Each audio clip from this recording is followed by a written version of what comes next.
Hello, everyone, and welcome to another episode of the Heartland Franchise Guy, your insider's guide to all things franchising in the local area. I'm Blake Martin, local small business franchise owner and your Heartland Franchise Guy. This is the place for advocacy, resources, and education on all things franchising in the local area and for local entrepreneurs looking to learn more about the franchising industry. For today's episode, speaking of entrepreneurship, I gotta say, back when I was in school, when I was in college, it was the hardest 10 years of my life, by the way. Back when I was in college, I always wished, why weren't there classes on entrepreneurship? Of course, today, we're fortunate enough that programs like that exist. Did you know that in addition to that, there are programs that specifically focus on learning about franchising in addition to entrepreneurship? That's my intro to our guest here today, Dale Eesley with the University of Nebraska, Omaha. Hey, good afternoon. Thanks so much for joining us today. Sure. So Dale is the director of the Center for Innovation Entrepreneurship and Franchising. Thank a you mouthful. very much, sir. It's CIEF, right? Yep. CIEF Yep. and franchising. We'll take that. Thank you for the dramatic addition of franchising. You are also, to get your title exactly right, you're a professor of entrepreneurship and strategy at UNO, and you were integral to getting the CIEF program going. Yeah. Right? I basically started it in 2008. Fantastic. So, wow, it's been quite a ride. 14 years almost. It's come a long ways. Tell me a little bit, I really want to know about the CIEF program, but first, tell me about your background. What led up to this? In my earlier career, I was an economist for the Bureau of Labor Statistics, and I had a really interesting job where I interviewed companies to get insider pricing for the producer price index. And so the majority of that was done in small companies, because that's the majority of companies in this country. And I oftentimes was just sitting down talking to business owners and learning how they ran their business. And I just thought it was fascinating. And I wanted a career where I could meet and work with lots of different types of businesses, business owners, and education seemed like one of the paths to that. And so I went and got my PhD at Wisconsin in those subjects. You say that like, well, yes, I just decided 18 years later. And then on Wednesday. Yeah, it was a much longer. I wish it was shorter than it was. But I've been teaching for about 20 years. I started in Ohio, and then I was looking for a job where I could kind of be my own boss in a sense as an academic. And so there was an opening at UNO for someone to come run their center, which was hilarious because when I got there, it turns out they just had 2 classes in entrepreneurship and no center. So over the years, we basically just added one new event each year until it grew and grew. And now I have a small staff that helps run a lot of different programs. That's fantastic. That has really exploded. So, before I forget, you're a professor who practices what he preaches when it comes to entrepreneurship. You've got your own entrepreneurial thread in you, don't you? Yeah. So I'd say probably 6 years ago or so, I had a trajectory in my career as, my last promotion to full professor was coming up, and I was like, what do I add to my life to make it more interesting? Well, why don't I practice what I preach? Let's see if I know what I'm talking about. And so I stopped putting money in retirement funds and just squirreled it away in a checking account until I found an opportunity. Given my age, I'm kind of just like a lot of franchisees. I wanted something proven that can move quickly. And because I'm a professor, I wanted something I had more control over, and I was willing to experiment. So rather than a franchise, I was looking for something that was independent, simply so I could do some of the things I wanted as examples for students.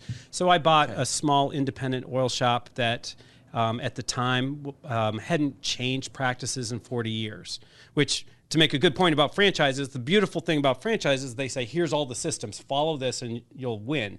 And this was a different kind of opportunity. It's like, we have no systems, and it was my opportunity to put them in.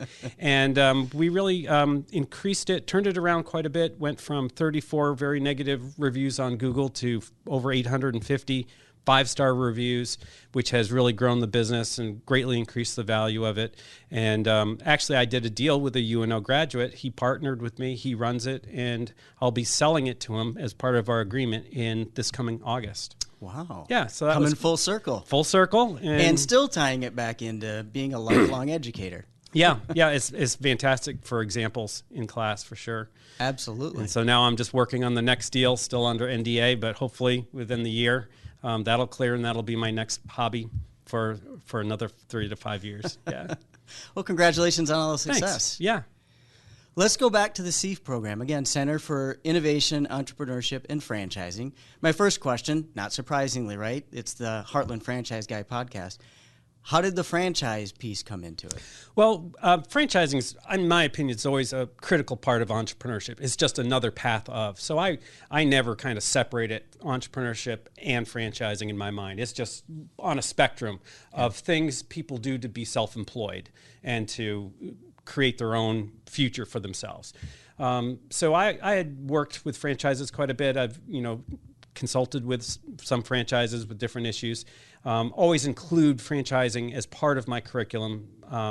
But what brought it into the name of our organization, we had a wonderful alumni from UNO who had worked in franchises. He had taken franchises like Play It Again Sam, or Play It Again Sports, or Once Upon a Child, several of those, and they were troubled, and he turned them around and really did excellent. And so he wanted to support an entrepreneurship center, so he went back to his alma mater, and he said, I'll make a generous donation to support what you do. And in honor of that, since franchising was such a part of his career, I wanted that included. So it wasn't just subsumed by the word entrepreneurship, but it stood out in addition, in a sense, to it. Gotcha. That's a really interesting story. Yeah, we're very grateful. So it's the John Morgan Community Chair in Entrepreneurship that I hold because of that, from Mr. John Morgan. That all makes sense now. Yep. Thank you for the detail. So what do students learn in your program? Yeah, and I think that's always interesting for people who, have an intuition that entrepreneurs are kind of born, not made. There's something about them that's different. And in many cases, that's true. There are people with natural talents that they're going to be entrepreneurs from early on in life. But I think a lot of us get the confidence and the knowledge to be entrepreneurs as time goes by and based on our experiences and our circumstances. And in many of those cases, part of what brings the confidence to be an entrepreneur comes from taking educational courses that say, here's the steps, you actually have the capacity to do it, here's a network you can connect to and meet people who could help you and advise you. And so I view it as raising the confidence of students that they could do this. And so, you'll take an intro to entrepreneurship to find out, and I walk through all the types, including franchising, of paths to become an entrepreneur. The next level is more based on startups, and the next class would, walk you through the steps of really taking your idea and laying it out for startup. And then we have a range of other things. Social entrepreneurship actually is very interesting to students. They love that, how to do well by doing good in business and doing good things for people through a business that they would control. And then we have entrepreneurial finance and, a range of other kind of very narrow, piled higher and deeper courses that help you with the more technical aspects of entrepreneurship. So it's quite a range. Yeah, right. Yeah. So no, we don't have a separate course on franchising, but if you can send me 30 people, I'll make one. Fair enough. I guess that's your equivalent of throwing down the gauntlet. Yeah, there you go. Are there other programs similar to this around the country? Yeah, I'd say there's a lot of schools our size or bigger that have decent, significant, I should say, entrepreneurship programs. And you can find them, I would say, at any of our peer schools. I would say they all run from different quality. And I'm really proud of UNOs because we have the theoretical learning in the classroom, but we have a lot of applied opportunities. I created a student-run cafe about 5 years ago, that students run and manage, and has actually raised almost $100,000 for student scholarships and travel for students. We acquired the IP of another business that we hope to have students grow and sell this coming year. And then real life entrepreneurial experiences. Yes, exactly. And I think that works well for the students who attend UNO. They really want to see how it's done, not just learn about it and try and figure it out on their own. Yeah. That is fascinating. So this goes a lot deeper than I realized. What else do you want people to know about this program? People out there in the community. Yeah. So I guess there's two programs that I think we've done a great job and that are not very common amongst other programs. And the one that's probably most exciting right now is our student-led venture fund. Typically, student venture funds are found at private schools, fairly elite schools with a lot more available money floating around, oftentimes in bigger cities where there's more deal flow of startups. So about 4 years ago, I started the Maverick Venture Fund, and we used money I've raised from doing all kinds of other events and sponsorships and donations from generous people. And we got a local venture capitalist in town, Tom Chapman, to come in and advise and help run that for us. He's done a remarkable job. And my current assistant director, Levi Cermak, has just recruited. And this year we have 30 incoming students, both graduate, undergraduate, business students, and science students, and arts students from all over campus who are interested in learning about how do you invest in seed stage startups. And we've got probably over $100,000 invested in 8 to 10 startups right now. We're raising a fund of about $2 million that we hope will cover us for the next 3 to 4 years of investments. And this is one catalyst, I think, that's not just good for students, but it's good for the startup community. There's a big gaping hole in the seed stage or pre-seed, right? People want to invest. Once you're making money, you have cash flow. Oh, you want to grow. Here's money. Well, that's great, and that's very important. But there's a lot of opportunities where people, if they had the funds early, then they have a chance to test and grow. And oftentimes we make the very first investment, which then gives other investors more confidence based on the due diligence that my students have done to make bigger investments. And so we've had companies go to Techstars and other very significant incubators, accelerators in the country after getting investments from our student fund. So the students are taking an active role in managing those seed funds. They find the deals, they evaluate the deals, they make recommendations on investing in the deals. Tom gives advice, but we mostly let them run the show. In fact, they went out and made visits to people in town who were very generous. They recently just raised $100,000 more, which will cover some of our investments for this year. And we're just looking to fill that in up to $2 million. The other part, a future goal of ours is to have a side fund called a limited partnership where outside people just say, here's 50 or 100,000, invest it for me. And so it would be invested alongside our funds. And if it makes money, that's the goal, you'd get your returns, just like any other venture fund that you might put money into. Just managing it for them. Yep. So we're excited about that. We hope that comes to fruition within the year. It's going in a lot of directions. Yeah, that's really exciting. What kind of team does it take to manage all of this? Well, it's a pretty small team, but really on the backs of my assistant director, he recruits we have a handful of teaching assistants who help us, coordinate things, et cetera. I would say, though, a lot of the work is done by the students. And the team that we have this year in our venture fund, we have some MBA students who have had venture investing experience. So they're really leading the thing along pretty much by themselves. You have students of all ages? Mostly upperclassmen and then graduate students. Gotcha. Yep. But you'd allow a gray hair. If you enroll in our MBA program, please do. Gotcha. What else should we know about the program?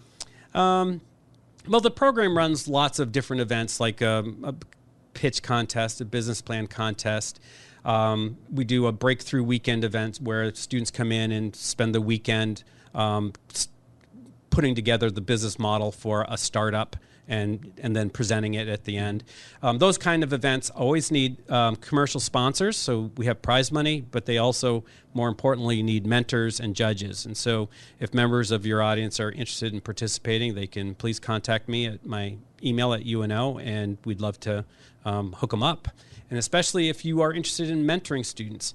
So for example, we have a program called the Entrepreneurial Living Learning Community. And this program brings in freshmen as a cohort, usually 8 men and 8 women, and they live together in dorms, obviously sex separated, but they live together in dorms. They take a cohort class with me and other professors. We take them on trips to hot spots like San Francisco or Chicago, and we try to have monthly meetings with members of the community to talk to them about their career options, particularly in entrepreneurship. We have a number of people who own franchises who happily come in and talk to students about their field. And we're always looking for more people who would like to be in contact without a great time commitment, but a great love for advising students, and that would be super helpful. That's very good to know. Yeah. I run into a lot of people like that every day. Fantastic. Yeah. So on the side of, oh, by the way, you started to mention your email address. How do people get a hold of you, Dad? My email is D for Dale, and then Eesley with 2 E's, EESLEY at unomaha.edu. Gotcha. Just email me anytime. That's great. Okay. If people miss that, then they can Google me. I'm the only Eesley in town, so you'll You're in find Mammal me. Hall Yeah. in Omaha, Nebraska. Yeah, exactly. Right? Gotcha. So you touched on this a little bit, but I want to ask the question directly. What are your expectations of a student? What does a successful student's journey look like through the CIEF program from beginning to end? Okay. Well, I would say it's mostly showing up and participating. And I think that's, most business people will acknowledge that someone who does that, you're not as concerned that they are a 4.0 student, but rather that they're engaged and they're curious. And so, for instance, when we bring in freshmen to that living learning community, we expect them to participate and to attend meetings and to go on the visits to local companies, et cetera. And then after that, other than classes, we have clubs, like we have one of the most award-winning collegiate entrepreneurship clubs. Pick something like that to be engaged in. If not that, pick something else. I'd be happy if you joined the basket weaving club, as long as you are a person who enjoyed meeting other people and networking. So we try to move students into opportunities to meet people in the community. 1 Million Cups is a weekly meetup on Wednesdays. Right. I've seen you there many times. Just started back up in Omaha, right? Yep. Yeah. And so we like to see students attend some of those meetings and meet the adults who are interested in startups or in self-employment through any other means, and grow that way. And then usually near the end of their time, internships, working with business owners and seeing what their lives are like, what opportunities they've created for themselves. And with that knowledge, then some students actually take their own business concepts and start them. I'd say the majority take jobs either in the startup community or in other corporate places where they can learn more business skills.